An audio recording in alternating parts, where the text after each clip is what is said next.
Okay, this is my quick and dirty tutorial on how to get started with exploration. First things first, these are the skills that will be required for this. This is under the scanning section of your skill catalog. Basically, all of these, except for survey, are going to be useful for exploration purposes. Astrometrics is just your general, like, everything skill, and then you have specifics for acquisition, pinpointing, range finding. Acquisition is the scan time, so you'll scan faster. Pinpointing is the scan deviation, so less chance that there will be, like, that the signatures will jump around on you. And range finding to increase your strength, so certain signatures will require higher strength, and higher strength will also complete a scan faster, or get it to 100% faster, I should say. The hacking and archaeology skills are going to be for the actual hacking minigame, hacking for data sites, and archaeology, the same exact skill but for relic sites. I would say, because I tend to recommend relic sites over data sites, they tend to be a little bit more lucrative in my experience at least. I would personally focus archaeology first and hacking a bit on the back burner, especially since the way that I fit my ships, I tend to not even use a data module in the first place. So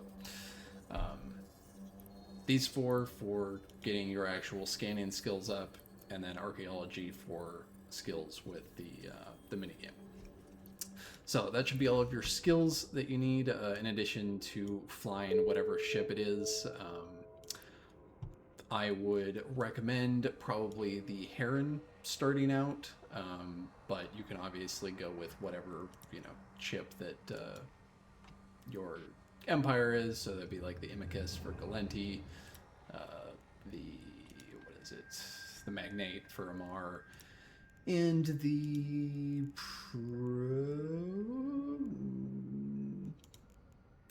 Pro, yes, the Pro for Minmatar. Eventually, once you get your skills up higher, you can go into the covert ops ships, the Cheetah, the Helios, the Buzzard, and the Anathema. But again, for this, I'm focusing mainly on Caldari because their ships have the most mid slots, and most of the actual scanning modules go in the mid slots, so they tend to be a bit more versatile for that. This is the Buzzard that I'm using at the moment, but it's basically going to be the same thing as the Heron. Essentially, what you're going to need on it is a prop mod so that you can go fast and not spend ages actually getting around inside the exploration sites. You're going to need a hacking module. In this case, like I said, I only use the Relic Analyzer because I tend to just ignore data sites. You can use both if you want to, but that will again take up another slot, usually. This one, I have a cargo scanner on, which is a bit of a flavor choice. You can choose to either have another one of these modules to increase your actual scanning strength. But if you're especially like not part of a corporation or alliance or whatever, and you're out scanning in hostile space, it can be nice to have the cargo scanner so that you can determine which loot boxes are going to have the most value in them and prioritize those without wasting a bunch of time scanning cans that are going to give you, fuck all. But again, it's a flavor choice. I have it on because that's what I intend to do with this ship, is to go into hostile space and steal their shit and not worry about necessarily completing an entire site like might be etiquette in friendly space.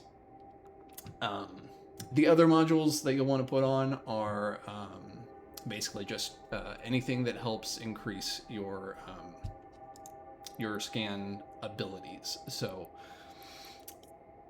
That is going to be the scan rangefinding array, the scan pinpointing array, and I don't have one on, but the scan acquisition array.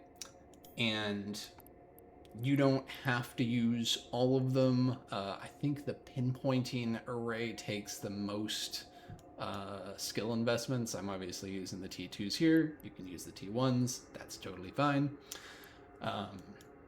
And same thing for the relic analyzer.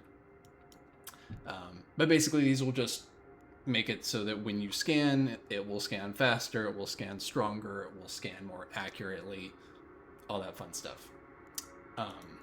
In the lows, these I just kind of have a bunch of nanofiber internal structures because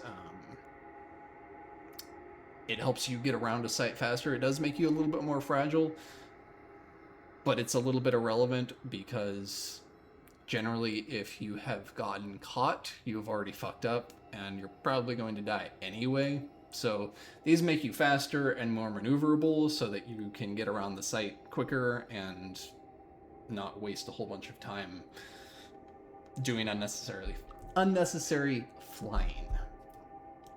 Let's see. The scan probe launcher is how you're going to actually scan things down. Now, I have a Sisters probe launcher in here. This is considerably expensive. You can use the T1, that's fine. If you have money to spare, get the Sisters. It will be better, but it is costly. So, as a brand new player, you don't have to worry about a cloaking device. I would recommend one, but you don't have to have one. It does require more skill investment, but it can help save your life. This one has, again, the buzzard that I'm using is the T2. You don't have to use the T2, but the T2 does have access to the covert ops cloaking device, and that can cloak while you're warped, or warp while you're cloaked, so to speak. So you can use the normal one, that's fine. Basically, it's just there to help keep you alive because you're not going to be engaging people, you're going to be trying to make money, right? And staying hidden is a great way to not die and lose all of the money that you just worked hard to make. Now, rigs, I think these are going to be a little bit different. I had to throw, I think, this ancillary current router on here. I don't remember why. These, I would say, if you can fit them, if you're not, if you don't need to put on something like the current router, you can use, if you go into scanning rigs, there's various ones to like increase your scan strength or the effectiveness. Like maybe you're struggling at the hacking mini game, you can throw in some rigs in there that will, when it says increase the efficiency of the ship's relics modules, you can see so virus coherence. I'll explain that later, but that's basically going to just make hacking easier for you. And the access difficulty bonus modifier, just stuff to make hacking easier, basically. And that is the fit. And of course you will need probes. The probes themselves are quote unquote cheap. Again, a full flight is for Sisters is 8.2 mil according to the estimate there. You don't necessarily need the Sisters, but again, does make it easier, and hopefully 8 mil is not a huge investment. So I would say even if you can't get the Sisters launcher, still get the Sisters probes. I believe you should be able to use the Sisters probes with the normal launcher. Somebody correct me on that if I'm wrong, but those should be a little bit more affordable than the Sisters probe launcher will be. I have 16 because a full flight of probes when you send them out is 8 probes at once. And if you only have 8 probes, every single time you go into a new system or dock and like whenever you switch your probes out, basically, it's going to have to manually be reloaded into the probe launcher. If you have a backup flight of 8, it will just automatically, whenever you launch them out, it will take them from your inventory and plop them right back in automatically, and you will never ever have to touch your probe launcher physically again. Hence why I have 16 in there. Okay.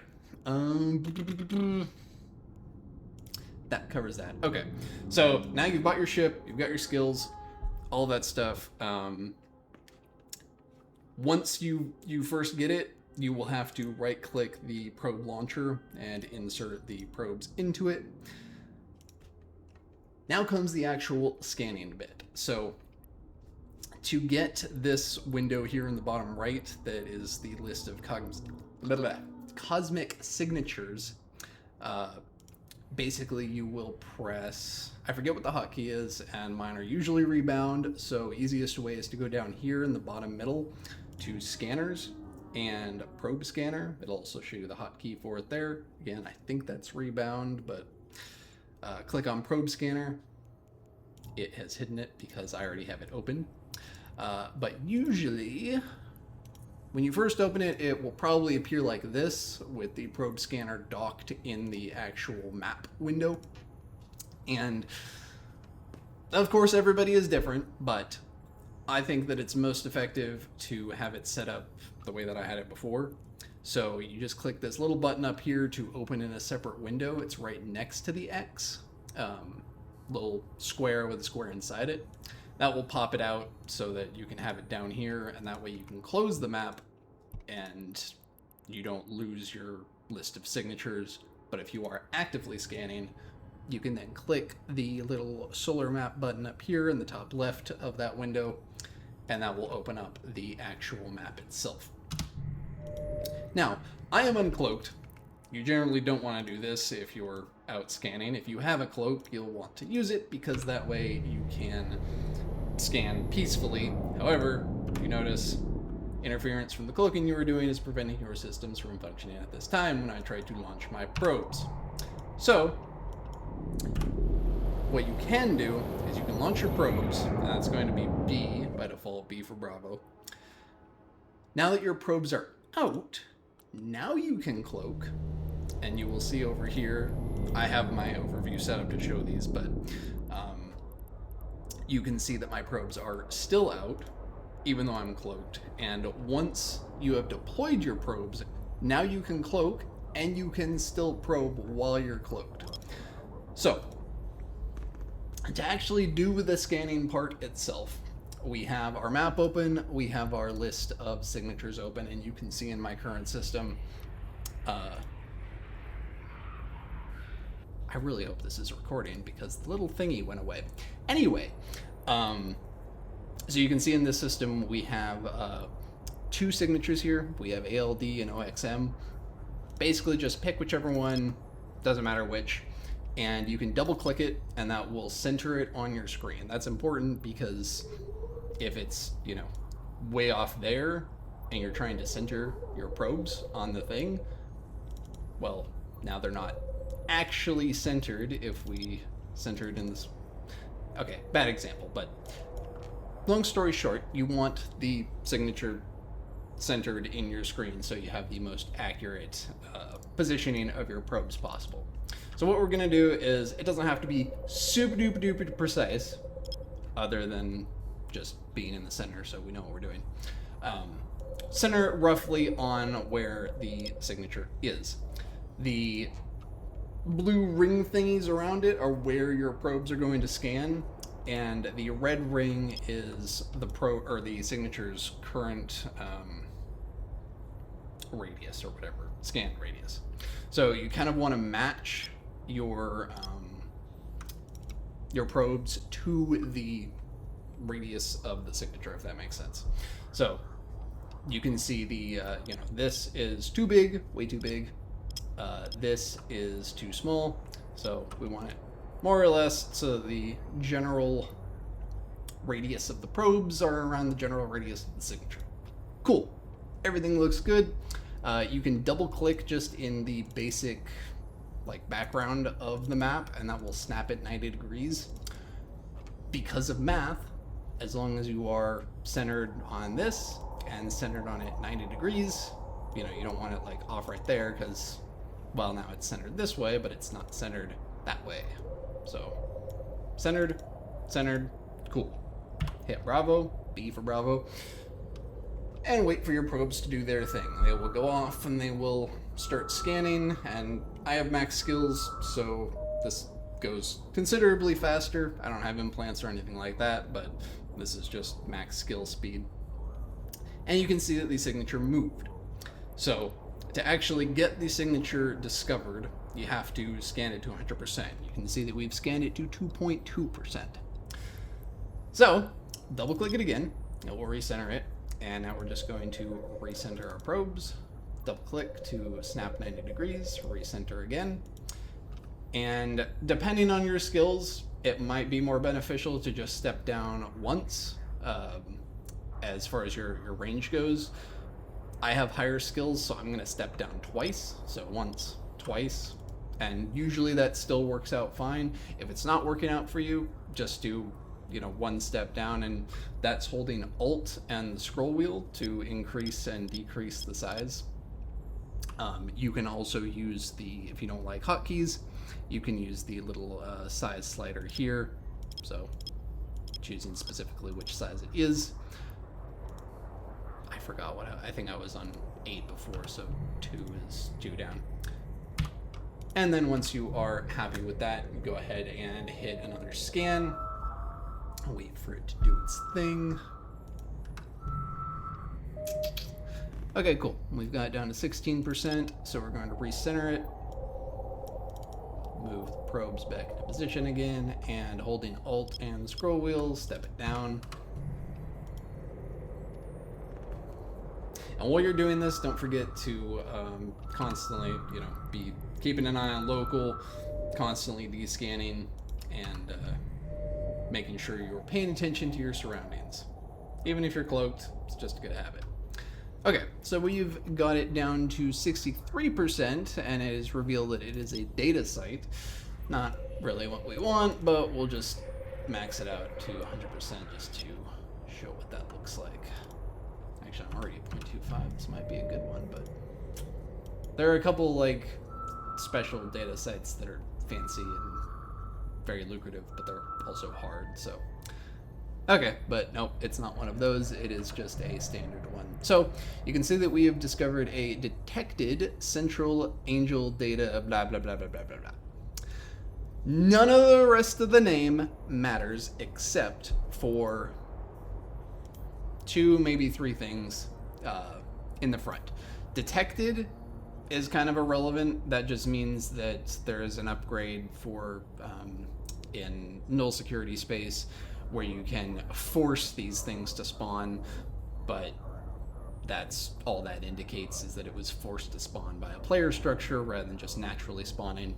So that's what detected means. Otherwise, you would just see nothing in front of it. Otherwise, the first word we're looking at is central, and the classification or tier, whatever you want to call it, of the site is determined by that first word other than detected.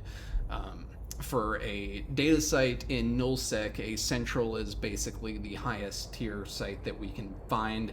It's usually going to be what you're going to find in nullsec. Most of this video is coming from a nullsec perspective. And a central is the highest tier that is still safe. So there's not going to be NPCs, there's not going to be anything that damages you. It's just going to be a site with some loot cans, and that's it.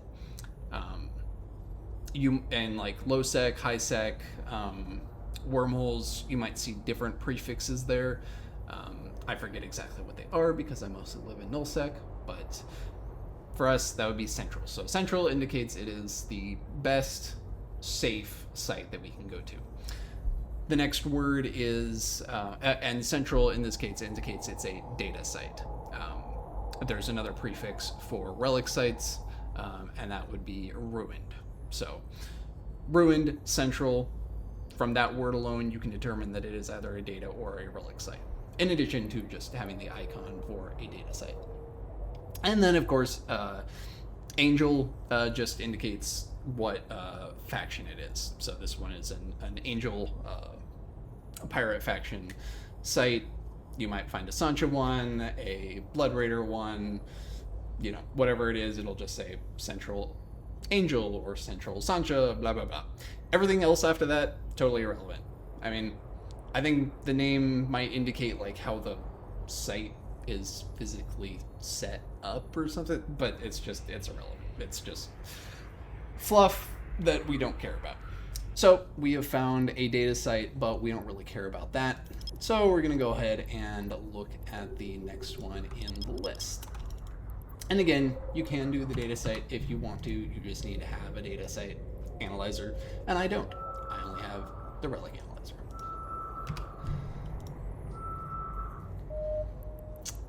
Okay, we've got 7.6 on RFJ here.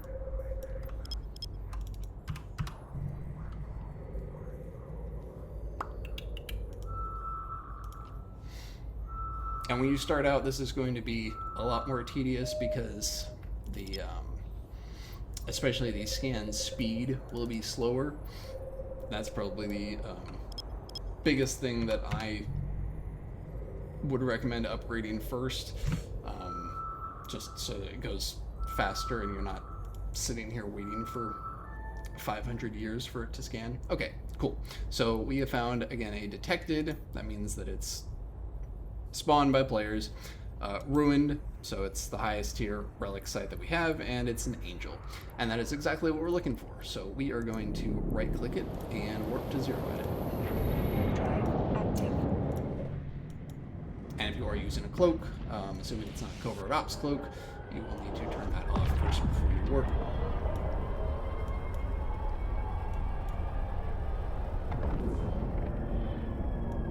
And here we have the site.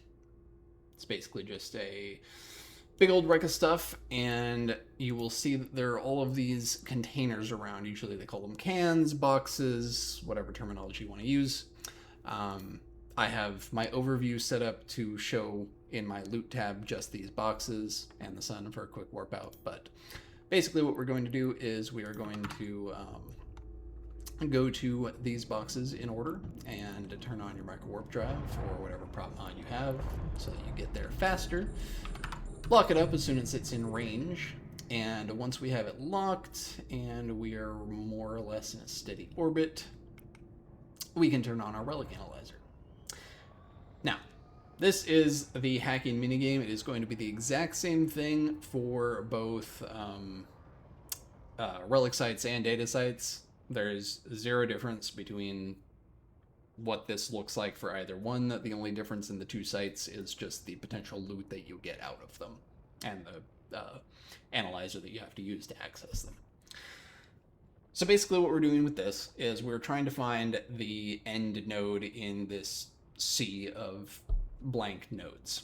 And when you click a node, you can see it will show a number, in that case 3, that will appear for a brief moment and then go away. That indicates how close you are, how many nodes you are from something. It could be a bad thing, it could be a good thing, it could be the end node, but something is within that amount of jumps. So we click another one, now we have 2, 1, and we have found the end node. That one was pretty easy. I was hoping to show other things in it, but basically just attack the end node until you have it, and then we can open up the remains, and we have found 7.6 mil worth of stuff. Cool. On to the next one. And lock it while you are en route so that you're not wasting time, especially if you were in hostile space. I tend to, once I get to the ruin, turn off my micro warp drive just so that I'm not like getting out of, if you get out of range of it while you're in the hack, then it will immediately cancel the hack, and you only have 2 tries at these hacks before it blows up the can. Let's see, 1-1. Okay, so this is a useful item. There are various useful items that you can get from doing or from opening up nodes, and once you click on it, it will send it to your inventory down here in the bottom. This particular one, the kernel rot, basically you cast it on a defensive node, and it will immediately have the health of the node that you use it on. You don't have to use it right away. You can just let it sit there until you need it and continue on clicking nodes. So you can see here a few of these. What people tend to do, because it tends to be safer, is anytime you see a node surrounded by 6 other nodes, try to click into the center of it, because that way you have the most buffer zone of like space to move around. Whereas if you click one of the ones that isn't on it, you might, you know, run into a blocker that's a little bit more obtrusive, I guess you could say. So people tend to stick to like the interiors rather than the exteriors if possible. Let's see, we got one there. Okay, we got another tool. This one is the secondary vector. I don't even remember the names of these things anymore, but secondary vector, you can use it on a defensive node. This is a defensive node. And just over time, it will just eat away at the health of that node for a couple turns. Useful if you have something that's blocking your way, but you can still go other directions and you want it to just get out of the way while you're doing other things, or double your damage basically if you're attacking the same thing that it is. Alright, we'll move on. Oh, so this being our first defensive node that we found, this one is basically just a barrier. There are 2 kinds of barriers, one that's square and one that's triangular. The triangular one has a lot of health, but it won't do a lot of damage to you. The square one doesn't have a lot of health, but it will do a lot more damage to you. So kind of 2 sides of the same coin there. Your health is indicated down here in the bottom right. The orange bar, or sorry, bottom left, I know my directions. The orange bar is your health, and the red bar is how much damage that you output. So anytime you attack a node, it's going to do 40 damage. So if I wanted to kill this node, for example, it has 90 health that you can see above it. So that would take me 3 hits to kill it. And anytime you actually kill a hostile node, it does not actually take away health from you, only if you attack the node, and it does not fully kill it. So this one is kind of just off on a spot that we're not really trying to get to. So anytime you see one of the 2 barrier nodes, I leave them alone unless I actually need to get through them. There's no really point in attacking it and losing health if I don't need to. So we'll just keep it there and keep going. So 2, 1, path blocked. This little white dot here is a mystery box, essentially. So if you open that, it will either be one of the useful tools that you can get, or it will be a defensive node. So personally speaking, I leave those alone until the I've exhausted all other options and I need like a Hail Mary kind of thing. Then I'll open those up. But unless I need that, I'm just gonna let it be and not touch it for now. Okay, we got another blocker there. Let's try this route. All right, so this is a much more hostile defensive node. I call it a spider node. I don't know if it has a restoration node. That's the official name. Basically, this node will, anytime you unveil another dot, another node, whatever you want to call it, it will regenerate the health of other defensive nodes on the field. Starting out, it's going to really suck experiencing these because they are, I consider them at least, a kill on sight, because if you just keep going and perhaps find another spider node, now you have 2 of them, or there's just, as long as you leave it out there, it will only exacerbate your current situation. So even if it kills you, I still consider it best to attack it till it's dead. So that's what we're going to do. And again, I have a lot more health because my skills are maxed out on this. But we're going to attack it and kill it. They die pretty quickly, but they also can do a lot of damage to you. Alright, we found another defensive node. There's a 1 there. but we're going to leave it alone and just remember that there was a 1 down there. Let's see if we can keep going up here. It's a lot of 5s. Okay, this is another one of the just standard barriers. This is the square one. So you can see like the triangles have 90, but the square only has 60. So this will die in 2 hits, but it will deal a lot more damage than the triangles will. So hopefully we won't have to screw with those. But okay, I am going to go ahead and use my kernel rot on this guy here. And there was just a 1 there. Okay, cool. Down this guy, and we'll use the other tool just to be on the safe side. 6.4 mil out of that one.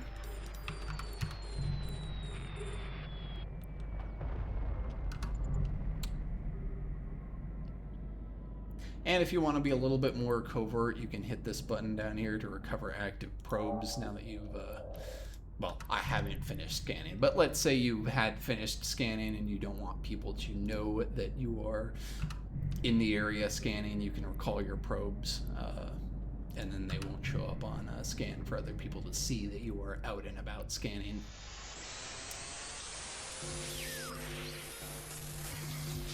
And the more you do this, the faster you get at it.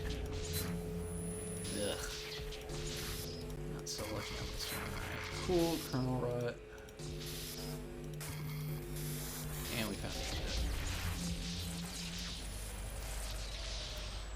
Not a ton of loot in that one. Now, usually when you're in allied space, when you're in an alliance, corp, whatever, the courtesy is to always finish the site. If you are using the survey scanner, or sorry, not the survey scanner, the cargo scanner, at very least, like, just fail the hack twice to blow up the can if you know, it really has nothing in it and you don't want to waste time doing the hack. But otherwise, just, you know, do the entire site for courtesy to your allies. Okay, so this is a good sign, because anytime you see a hostile node in the middle of 6 other nodes like this, 1, 2, 3, 4, 5, 6, anytime it's in the middle of the spider web like that, that automatically means that guaranteed one of these surrounding nodes will be the end node. And we are going to use the polymorphic shield I just got. That's another useful item. Basically, you turn that on, and for X amount of turns, it will prevent damage to you. And we're going to use that to attack that guy. Nope. Ugh. Okay. We really needed that one, apparently. And there is the end node. And fucking nothing in that one. Alright. And this next can is 70 kilometers away, so you can see why we have the micro warp drive on there.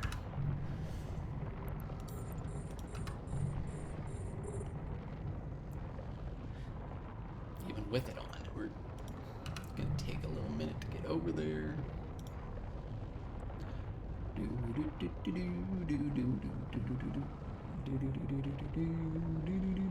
Alright, turn it off. Make sure we're in a stable orbit.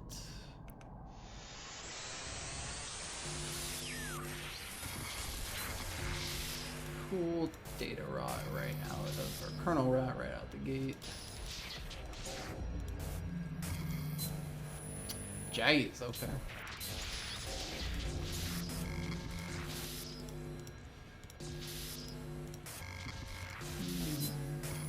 Another spider, we're gonna kill him immediately.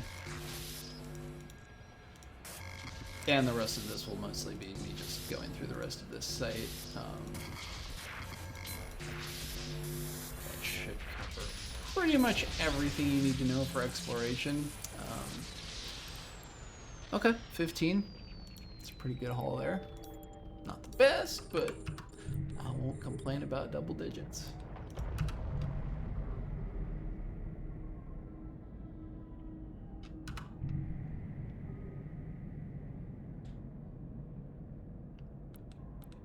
a sec.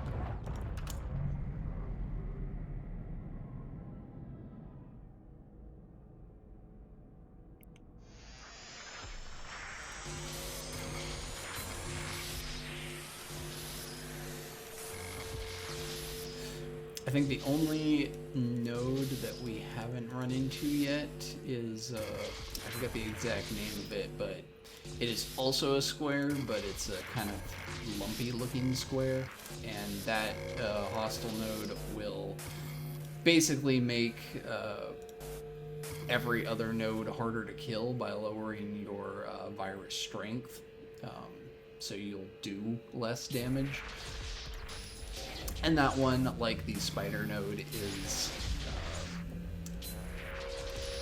for me at least, another kill on sight, because you can get multiple of those and they will just continue to stack, lowering your fucking damage output and make it incredibly hard to actually finish the hack. So I kill those before any others can spawn, or God forbid there is one of those and a spider node at the same time, because that just makes the hack really fucking hard.